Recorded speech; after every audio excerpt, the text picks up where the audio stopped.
dinasti politik erat kaitannya dengan maraknya penyalahgunaan kekuasaan di pemerintahan. Sebelum tahun 2015 terdapat aturan yang melarang calon kepala daerah memiliki konflik kepentingan dengan kepala daerah petahana.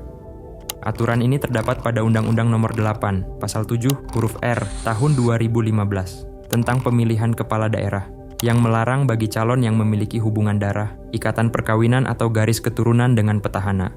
Aturan ini dibuat untuk mencegah terbentuknya dinasti politik yang telah mulai bermunculan di banyak daerah dan cenderung koruptif. Sayangnya, pada tahun 2015, Mahkamah Konstitusi mencabut aturan itu dan mengizinkan dinasti politik. Mahkamah menilai, aturan tersebut bertentangan dengan Pasal 28 I ayat 2 Undang-Undang Dasar 1945, di mana tidak diperbolehkan tindakan diskriminatif pada siapapun, termasuk seseorang yang mempunyai hubungan darah atau perkawinan dengan petahana. Mirisnya, gugatan itu pertama kali diajukan oleh Adnan Purita Ihsan dan Aji Sumarno. Adnan Purita adalah bagian dari dinasti politik Yassin Limpo di Sulawesi Selatan. Adnan adalah anggota DPRD Sulawesi Selatan 2014 sampai 2019 sekaligus putra Bupati Ihsan Yassin Limpo, sedangkan Aji Sumarno merupakan menantu dari Sahrir Wahab, Bupati Selayar. Aji juga pernah mencalonkan diri sebagai calon Bupati Selayar 2020, namun dia gagal.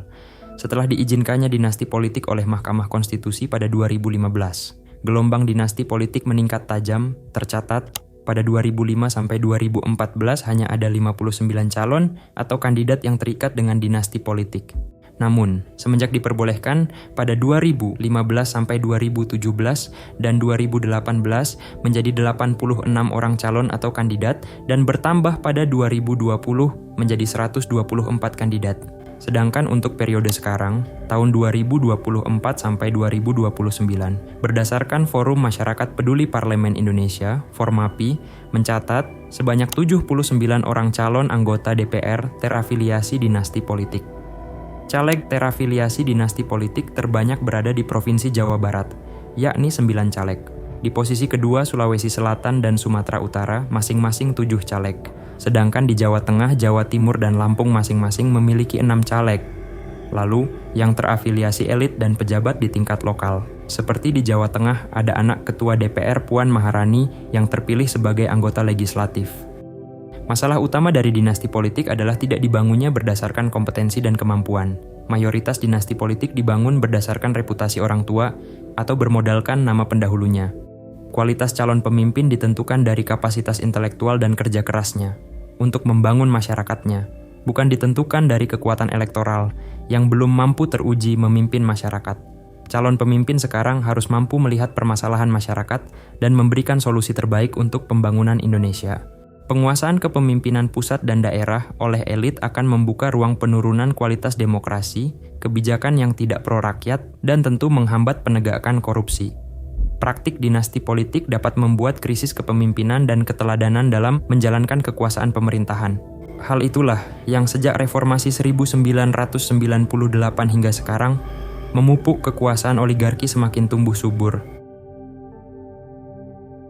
Terdapat 3 jenis dinasti politik yang ada di Indonesia, yaitu regenerasi, lintas kamar, dan lintas daerah.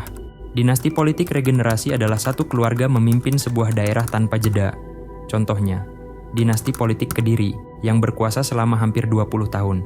Berawal dari Sutrisno yang menjadi Bupati Kediri selama 2 periode sejak 1999 sampai 2009. Dilanjutkan oleh istrinya, Haryanti menjadi Bupati yang juga menjabat selama 2 periode, 2010 sampai 2021. Di Probolinggo, Hasan Aminuddin dan istrinya Puput yang berkuasa selama 18 tahun. Bentuk dinasti politik berikutnya adalah dinasti politik lintas kamar atau cabang kekuasaan. Bentuk yang terjadi ketika kursi eksekutif dan legislatif diduduki oleh kerabat dan keluarga. Contohnya dinasti politik Muhyiddin di Kalimantan Selatan. Muhyiddin adalah wakil gubernur Kalimantan Selatan tahun 2021 sampai 2024. Anaknya Karmila Muhyiddin menjabat sebagai anggota DPRD Provinsi Kalimantan Selatan. Mertua Karmila, Supripto Sumas, adalah anggota DPD Provinsi Kalimantan Selatan. Sedangkan suami Karmila, Hari Wijaya, sekarang menjadi anggota DPRD Banjarmasin.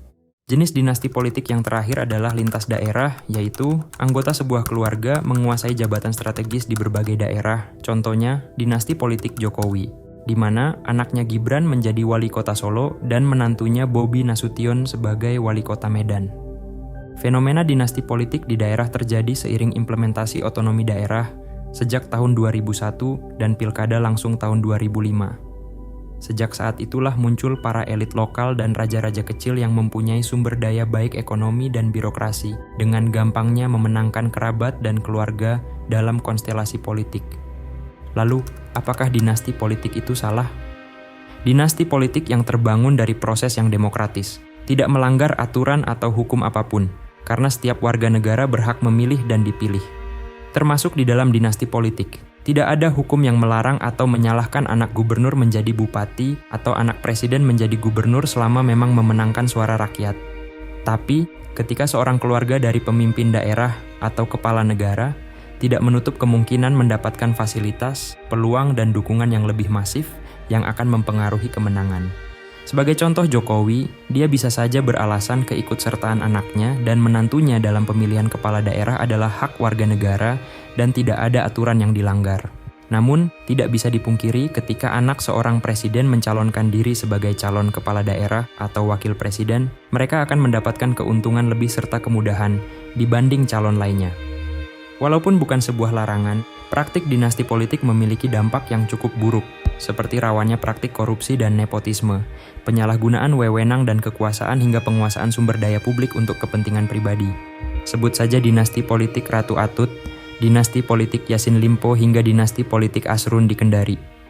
Tak hanya itu, dinasti politik sering melanjutkan tongkat estafet korupsi yang sudah dilakukan sebelumnya, seperti dinasti politik Probolinggo, di mana suami istri sama-sama melakukan korupsi, atau dinasti politik Alex Nurdin di Sumatera Selatan, yang ayah dan anaknya sama-sama melakukan korupsi. Posisi strategis di dalam pemerintahan yang lama dijabat, atau diduduki keluarga dan relasi kuat dengan partai politik, mengakibatkan mudahnya mereka mendapat dukungan dan kendaraan politik dalam pencalonan.